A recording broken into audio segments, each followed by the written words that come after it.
Hello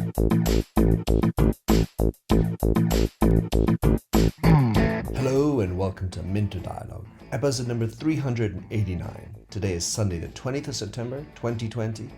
My name is Minter Dial and I'm your host for this podcast.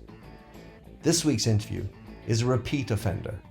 It's with Caspar Craven, a sailor, entrepreneur, keynote speaker and author, including now of his second book, Be More Human, Rethinking the Rules of High-Performance Teamwork. In this conversation with Caspar, you'll hear all about his extraordinary journey, his profound lessons learned, building strong relationships and teams, and how he's managed to bring success at work and at home. You'll find all the show notes on minterdial.com. Please consider to drop in your rating and review, and don't forget to subscribe to catch all the future episodes. Now for the show. Caspar Craven. Wow. This is our third recording. Our very first one was done in 2012. I had to look it up. So 8 years ago.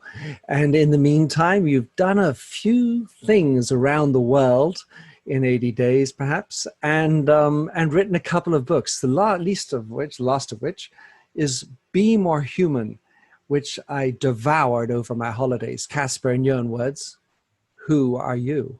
Oh my goodness. Hey Minter, it's great to be back. And I feel very honored coming back for a third time. It's interesting, by the way, you mentioned 2012. Yesterday I had an email from a former client of mine, and they're clearing out their offices because they've decided after 30 years worth of offices, they don't need to have one anymore. And they had a newsletter, paper copy newsletter that I sent them in January 2012. And they sent me a photo. It was like a sort of a 4-page thing. And they sent me a picture of it yesterday. And should we call it a veritable treasure trove? Exactly. It was a little treasure trove of memories which came back actually. And the whole thing was about how do you take on and set big, bold goals and tackle the impossible. So to your question, who am I? I think that I'm someone who likes to take on big, bold goals and tackle things that everyone else says are crazy, because I don't know, I'm just wired that way, and I find it kind of fun. So. And may I say, you walk the talk. Thank you. So your book, it's called Be More Human, and the content of the book, the fingerprint on the front, couldn't speak to me more. The subtitle is Rethinking the Rules of High-Performance Teamwork. First question I have for you, Caspar, though, is when you are wanting to be more human, it sounds obvious. How can you tell somebody you're not human enough? It's a good question, isn't it? So look, where it, I guess the philosophy comes from is how I was indoctrinated in the working world. It was all about numbers first, and people are the afterthought in terms of how do you make those numbers happen. So the question that comes up for me about how do you tell someone to be more human? It's a question of, well, what are you putting first?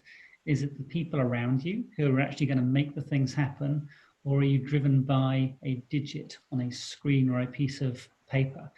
And it's a powerful distinction for me. And actually, there's another angle to that as well. Whether you're putting your ego first as well, and to be more human for me means truly thinking about the other people around you, and building those teams with other people and helping them to release their talents. So that for me, I guess, is the answer.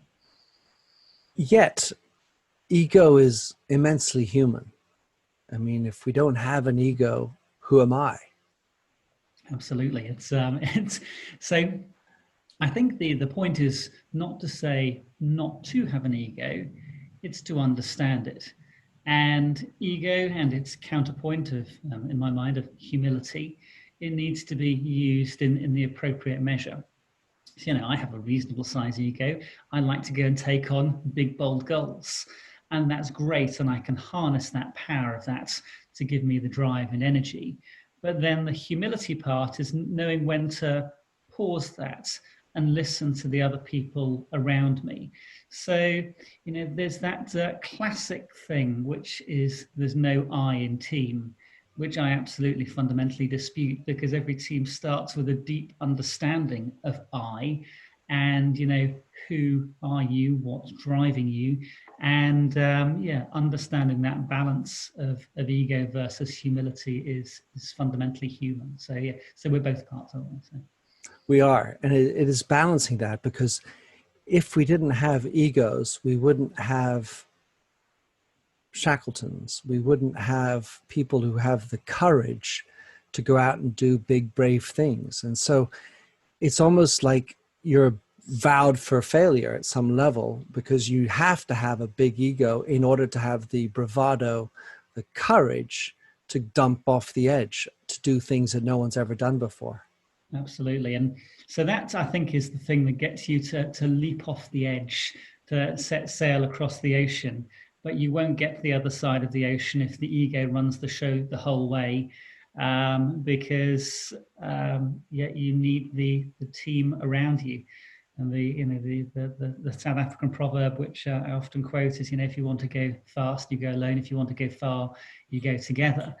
And, very much reminds me of the first time that I really learned this lesson was when in 2001, I sailed around the world on what was called the BT Challenge, the world's toughest yacht race.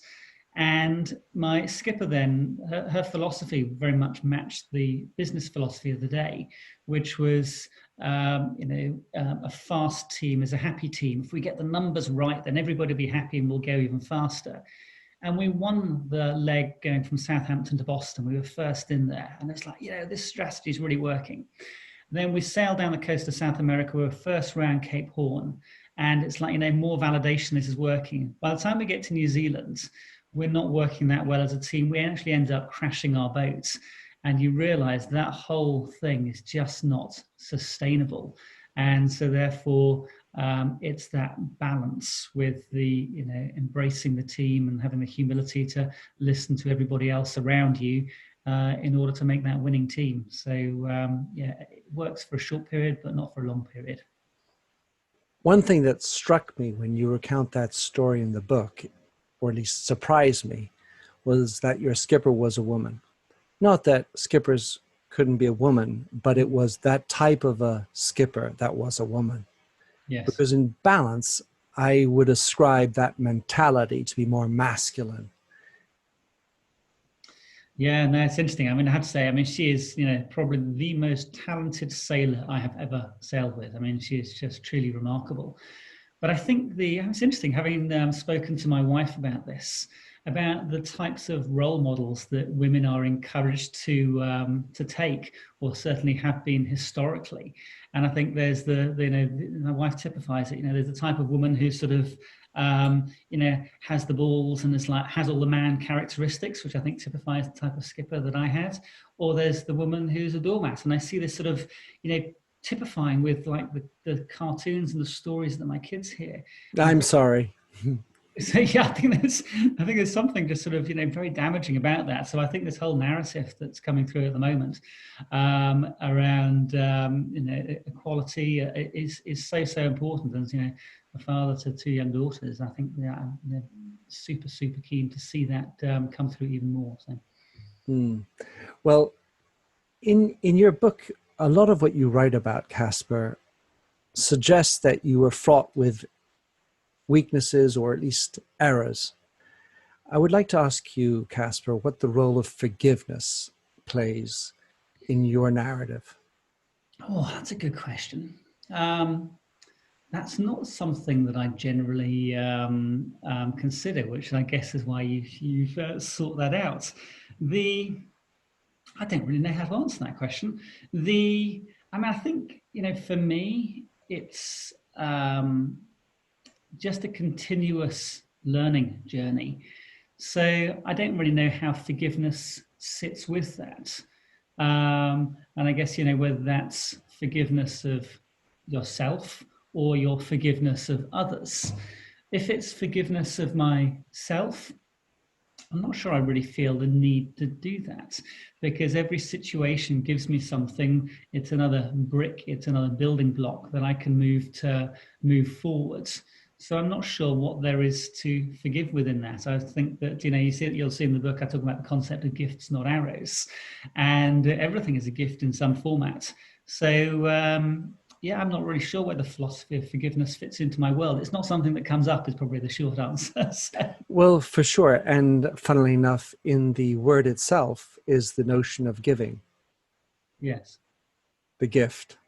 Yes. And it struck me that you were regularly harsh on yourself in the book for having thought, performance and my God, I was an idiot, and I was running this like that, and I was going straight into wall.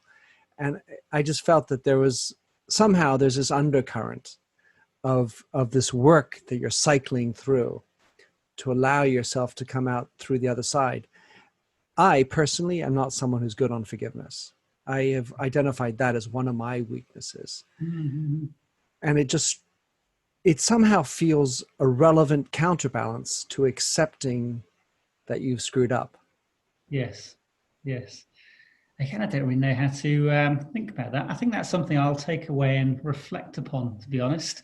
I think that, yeah, there's definitely a sort of a drive to learn and to push through and to, find the gift in that. And I haven't thought about the implicit connection of those words. So I'm not sure. I'll reflect. There we go. Beautiful. And like so much of you, Caspar, the ability to say, I don't know, is part of being real.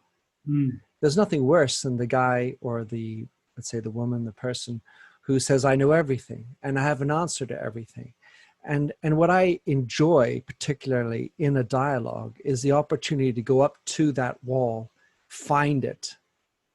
Because otherwise it's all very comfortable, very practiced almost. And it's for us to be able to discover where that wall is for each of us, the people listening to you, to me, frankly, to discover those walls. And that's where we find that there's something outside of that. One of the things you talk about is about having a single biggest weakness. Yes. And you ask Nicola to help you identify it. You can explain to us what is your biggest single weakness, surely. But the question I have underneath that, is it necessary for us to find the single biggest weakness? I feel like I have many, but I'm not sure I know to put a finger on the single biggest one. Sometimes it feels like one day, this is my biggest weakness. Another day, that is my biggest weakness. It might be the cookie in the cookie jar, or it could be one or other behavior that shows up. I don't know if they're all related. That may be where my psychologist needs to come in.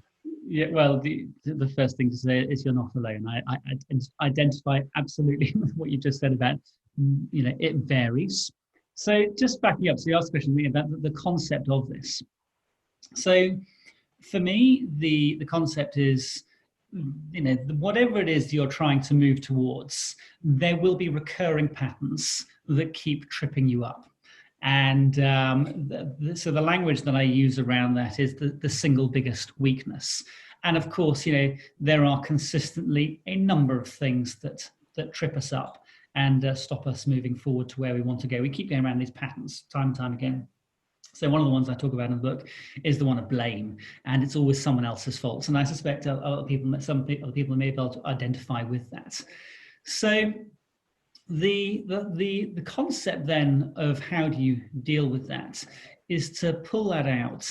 And I describe the concept of soaking in the pain of it. Normally, we're conditioned to run away from the pain of things, but usually that's trying to tell us something. So I like the concept of lifting it up on my hand in front of me and turning it around and looking at it from all the different angles and saying, what's the thing that you're trying to tell me here? What's the message that I'm not hearing? And so it's that process of introspection to get inside that thing, because what I've found is invariably that is the thing that stops you moving to where you want to go.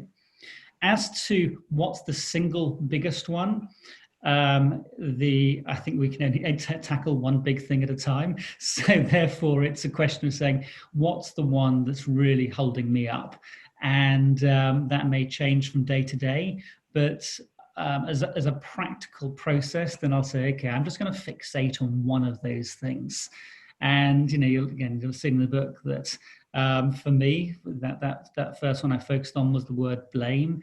And so I wrote it up on a piece of paper and stuck it on my bathroom mirror. So when I went in there, it was staring me in the face, and I was like, I'm going to get irritated by this, because that's the thing that keeps recurring. So pick one, anyone, and focus on that until that starts to work its way through. It sort of becomes much more prevalent in your conscious mind that you're doing that, so that you become aware when that thing arises. And then once you've spent a good amount of time, and how do you define that? Well, it means that that thing is much less occurring than it was before. Then maybe move on to another one when it no longer keeps tripping you up. But one at a time. Like that. So it really is about making a concrete example that you're going to go after. Because if I say I have hundreds of weaknesses, you're never going to go anywhere. No, exactly. And I couch it in terms of it's an emotional pattern. Rather, I'm not very good at doing detail, or I don't like doing contracts. It's more of a terms. It's an emotional. It's a behavioural trait that we exhibit. So my wife for a long time has been everything has to be perfect before I can move forward, which leads to procrastination, because nothing is ever good enough and everything gets put off. And she's more than aware of that, and so that's so on. So but we all have our own unique flavors of them. So that's right. And then it's your reading into it, and then how you sort of undo it, those steps towards, and then along the way, presumably you might even fix others, because inevitably it's more complex as you go forward. One of the other big topics that was really relevant to me, Caspar, was this notion of family first. And so you discover, you let's say you more have an awakening to, my family life is not where it needs to be. I've been focusing on the work life, and you make this decision to sail around the world for a couple of years with your family, and you make that a priority, and it comes back. There are two things that struck me. The first is that while I 100% agree with you on the notion of family first as a construct for business, in other words, good at home, good at work, the contract is so different. Ultimately, work, as you define it, is about relationships, such as a family, a little bit more amorous, filial, daughters. Yet there's a sort of a long-termness to family relationships. Let's call it for life. Yes. The contract at work is not at all that. And so I was wondering if you could talk us through the relationship between those contracts, if you will. Naturally, there is a contract when we get married, but it's really not at all the same. And so tell me how it works in those different contracts. Yeah, no, that's a great question. So what's the best way to approach that? I think the difference between the contracts. So my starting point comes that in the long run, what we end up finding is most important to us is family. And listen to people on their deathbeds and all that sort of stuff, and it's always family stuff that comes up, which is what drives the family first concept. So if you start at the end point and work backwards from that. So I think how the contracts, if you like, get reconciled, it comes out through the open conversation. And all any of this really does it's trying to encourage and facilitate a dialogue between within your home team and within your work team. So what do I mean by that? So when Nicola, my wife, and I came up with our plan to go off and do our sailing, for the 5 years that we were then preparing for that, I was working harder than I ever worked before, and probably working longer hours. But we both knew that that's what I was doing, because I had to do that in order to make our goals happen. And by the same thing, in my business partner, Ed, I'd said, look, this is what I want to work towards in 5 years' time. I want to go off and do these things with my family team. So for me, it's the whole thing about the openness of having those conversations and setting those priorities. What's important to me at work? What's important to me at home? And one of the things that I always encourage leaders and their teams to do is to ask each of your team members, it's like, why are you here? What's really driving you? What's important to you? Because it's just having that understanding, and people's priorities are whatever they are. And I think it's just having more authenticity, more transparency around that. And this whole thing about we have a work life and a home life. No, you've just got one life, and it's just a question of just trying to equate those conversations and be much more open about that. So I think that's probably how I'd reconcile the contracts between the two different things. It's use it to have a conversation about how do you balance those priorities up. Love it, Caspar. One of the reasons I left L'Oreal was that I didn't respect the CEO, who's still there, for his mismanagement of his personal life. One, as a shareholder, you would typically say, well, that has nothing to do with it. Look at the share price performance, look at his ability to attract talent. And yet I felt that I couldn't respect him for his style of living a personal life with mistresses, with all sorts of what I would call non-ethical behavior. Yes. How do you reconcile that thought with what is typically a shareholder, much more pragmatic approach? So, I have this fundamental belief: how you do anything is how you do everything, right? The way that you show up is quite a good indicator of one's character and what one is like. And that would probably set alarm bells running for me as well, to be honest. And as I sort of start building my next business, the values that sit true for me, this radical truth, radical authenticity, radical transparency, and just having those straightforward conversations. And if someone's having affairs and all those sorts of things, well, that doesn't sit very comfortably with that, because that's a world of secrecy and deceit and so on. So fundamentally very very different things. So it's interesting, actually, just whilst just my mind was still running on the previous question as well. I do think that this whole thing between work life and home life is such an important thing to be connected. And one of the things that I love doing is taking concepts from one place and applying it to another place. And so, one of the things is you take the idea of a vision or a story of what the future looks like in a set of values from work, and you apply that at home. And to which point most people usually say, but that's terrible, getting your kids to sign up to values and mission statement.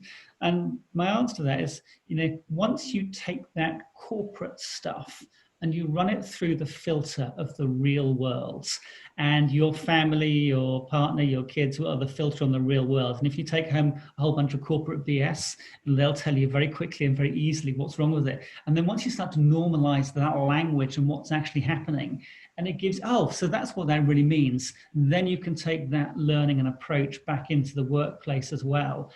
So it's just trying to make more real conversations about, what's actually going on, why are we here, what are we doing together, what's our purpose. And I think so much of that gets lost in that language. So it's just normalizing it, I think. Yeah, and to your point, being normal, being more human in your language, and probably not using acronyms so frequently, and just be more understandable, relate into emotions. If your child is being emotional, that's normal. If an employee is being emotional, don't call it petulance. Yes. Yeah, absolutely. It's and have that good dose of understanding, right? Why are they doing that? What's going on? What's really happening? And things are seldom as they seem on the surface, right? So I have a couple of last areas I wanted to dig into. One is decision making. Mm-hmm. As a captain of a boat, sir, you have the last word. When the first mate is my wife, it could be complicated. At some level, someone has the buck stops somewhere, and maybe not everyone agrees. Talk me through moving away from consensus agreeing while being human. So the watchword for me that comes up is humility, and my take on this is that if you're in a team with people, and the team of people, of which the leader is just another member of the team, that everyone genuinely feels listened to, understood, heard, seen, then when the leader makes a final decision, because someone has to, right? Someone has to say, okay, this is what we're going to go and do. But if everyone feels that they've had a part in doing that, then I think that definitely facilitates that. And and you'll come across the story in the book with my wife and I, and we had our different roles on the boat. So I was the captain, and she was the first mate, and there was also the husband and wife relationship. And there was the potential for confusion there because we had the dual roles running. And there was that instance in the middle of the storm, and I spoke directly and sharply to her. Can you do this, please? And it's like, don't speak to me like that. And it's like, no, it's not a husband-wife conversation. It's in this context here. And so I guess, it's just having the open conversation, and everything we did on the boats. Every sailing, and I learned this on the racing yachts, every sailing maneuver you do, you sit down and you say, okay, what went well? What can we do better? And it's just that continual learning environment, and not assuming you have all the answers. And so I think, the situation with Nicola, when she spoke to me in the middle of the storm, it was a wake-up call for me in terms of how do I speak to her? How do I have more humility in the language? But without losing the directness, because sometimes you do need things to happen. And for her, just understanding, well, okay, there's times and situations when that doesn't apply. So, and I think, in the workplace, I think if people in teams feel that their views are being listened, respected, heard, then my sense is they're okay when someone makes that decision, even if they don't agree with it, if they've been heard. So I love that answer. You talk at some point about how you experienced somehow the same journey, whether it was the Trovus situation, let's say I would call it meltdown, you could choose another word, the boat journey and the crisis that happened midway, and then the coronavirus experience that we've had. Crises abound. It strikes me that it's the work off the ball, to use the football terminology or a rugger terminology, that you make the ability to handle the crisis. Yeah, no, 100%. I mean, the word that gets bandied around a lot at the moment is resilience, right? How do you respond when things go wrong? And look, the real answer is built. Resilience is built in the foundations of the team. And is there that trust within that team? Have you got clarity on where you're going together? How well do we work together? And if you've got that strong foundation, then, the world can chuck whatever at you, and you're going to figure out the answer to what that is. The other answer to that is, well, how can you suddenly turn on resilience in the moment? And that's purely about managing and understanding your emotional journey, your emotional reactions. So, when something bad happens, so when we had a power failure in the middle of the ocean when COVID hit, and our emotions spike and they go off the charts, my experience is that we rarely make good decisions when we're in that heightened state of emotion. So it's letting that the emotional part of our brain, the back 70% of our brain, let that do its thing, and then you can engage the front 30% of our brain to make better cognitive decisions. You use the people around you to challenge those decisions. So that's kind of the in the moment thing. But the much deeper answer, of course, it's building those really solid team foundations. So that's I guess the two different ways we can think about responding to what we've got right now. And there's no better time to really focus on building those team foundations right now. Start building the trust. What's the story? Where are we going? How do we make sure everybody's okay at work and at home? How do we develop our values? Have good conversations about those.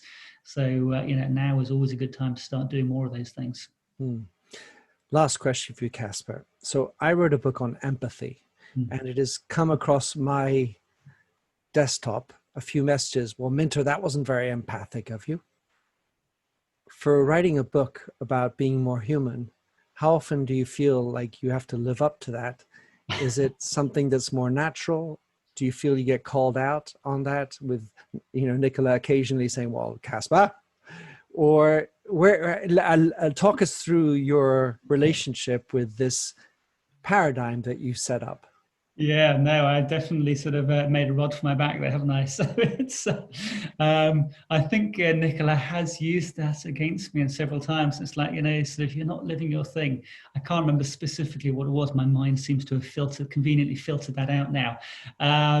But I think my natural approach is, to your word of empathy. It's the same sort of thing. It's exactly the same thing, isn't it? It's having that empathy. So I think I don't profess to have all the answers, and I think if anyone, if I did say that, then no one would rightly believe me. I think the formula I mentioned here, we're all a work in progress. So being more human, I think, is accepting that. So if someone comes up with a good challenge and says, well, that part's not human, I'll look at it and say, okay, well, let's look at it, and they may be right, they may not be right. Who knows? So we'll look at it, but we'll see. Like so often, it's how you react to it that actually counts. Yes, no, absolutely. It's and if one feels the ego raging and saying, no, you're wrong, then it's like, oh, hang on a second, maybe I need to remind myself, look at my thumb and remind myself that I'm human like everyone else. Absolutely, with blood all over. Caspar, how can someone get in touch with you, get your book, and what sort of clients are you looking for? So thank you, Minter. The book and all the other bits and pieces are available on my website, CasparCraven.com. Sort of clients. So I'm on the cusp of launching a new business. The business name is Big Bold Goals. So basically, it's an immersion teamwork development program targeted at large corporates and fast growth companies who've got leaders who want to go after big, bold goals that most other people would be terrified of. And, it's packaging these 20 principles into ways that can help people go and achieve those. So if anyone's interested in that, I'd love to talk to them. So thank you for the question.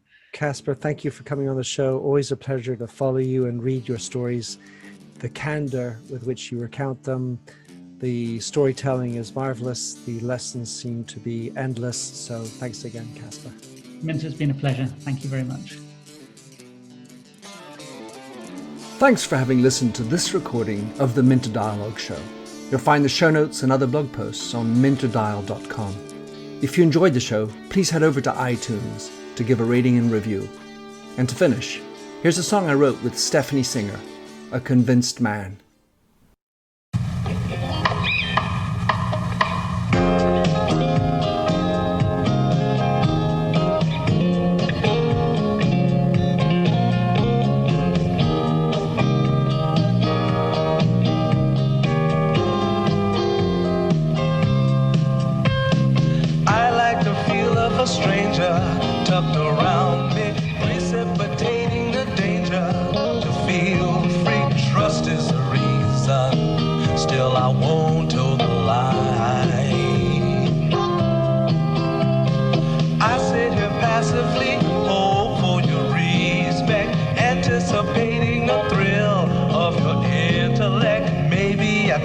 myself. There's no use in me lying. I'm a convinced man, building an urge. I'm a convinced man, to live and die submerged. A convinced man, in the arms of a woman. I'm a convinced man, challenge my fate. I'm a convinced man, competition's innate. A convinced man, in the arms of a woman. Despise revenges and struggle to see. Live for the challenge so life's not incomplete. What's wrong with challenge? I know soon we all die. I like the feel of a stranger tucked around me, precipitating the danger to feel free. Trust in my reason and let me show you why. I'm a convinced man, practicing my lines. I'm a convinced man, here in these confines. A convinced man, in the arms of a woman.